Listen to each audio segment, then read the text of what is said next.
লবণ লিখেছেন আদিত্য অনিক।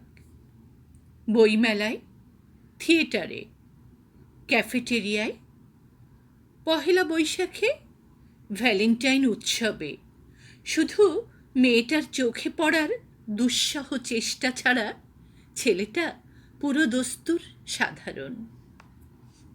আর মেয়েটা রূপে ও লাবণ্যে, ফ্যাশনে ও বসনে আগাগোড়া বিশেষণ।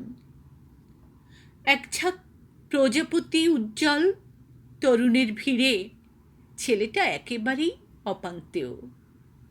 তবু অতি বড় সাহস করে একদিন বলেই ফেলল, আমার সাথে চা খাবে? ছেলেটার দুঃসাহসী অফারে অবাক মেয়েটা কি জানি মনে করে বলল, চলো। মেয়েটার মুখোমুখি বসা ছেলেটার বুক ধড়ফড়, আড়ষ্ট জিহ্বা চায়ে চুমুক দিয়েই বলল, ওয়েটার, আমাকে লবণ দাও। মেয়েটা অবাক হয়ে বলল, তুমি চায়ে লবণ খাবে নাকি? ছেলেটা বলল, হ্যাঁ, আমার জন্ম নোনা জলের সাগর পাড়ে। নোনা চায়ে চুমুক দিলে আমার চোখে ভেসে ওঠে আমার গ্রাম,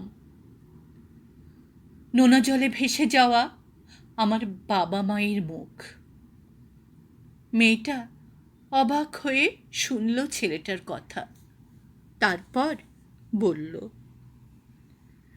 আমি কোনোদিন সাগর দেখিনি। আমার বাড়ি পাহাড়ে, ওখানে গা ছুঁয়ে উড়ে যায় কোমল মেঘ পাখির মতো। সাগর আর পাহাড়ের গল্প ক্রমেই নিবিড় হলো দিনে দিনে। তারপর বিয়ে, সংসার এবং শেষে বুড়ো ও বুড়ি। বুড়ো মরার আগে বুড়ির হাতে একটা চিঠি দিয়ে বলল, মরার পর খুলবে। বুড়ো মারা যাবার পর বুড়ি চিঠিটা খুলল। তাতে লেখা আছে, লবণ দিয়ে চা আমি কখনোই খেতাম না। তোমার সামনে থতমত খেয়ে চিনি বলতে লবণ বলে ফেলেছিলাম, আর বোকামি ঢাকতে অমন গল্প ফেঁদেছিলাম। তাই 40 বছর তোমার হাতে লবণ চা খেয়ে গেলাম। তোমার হাতের লবণ চা খুব মিষ্টি। বুড়ি প্রতিবেশীর বাড়িতে বেড়াতে গেল একদিন। তাকে চা দেয়া হলো। বুড়ি বলল, একটু লবণ দিন।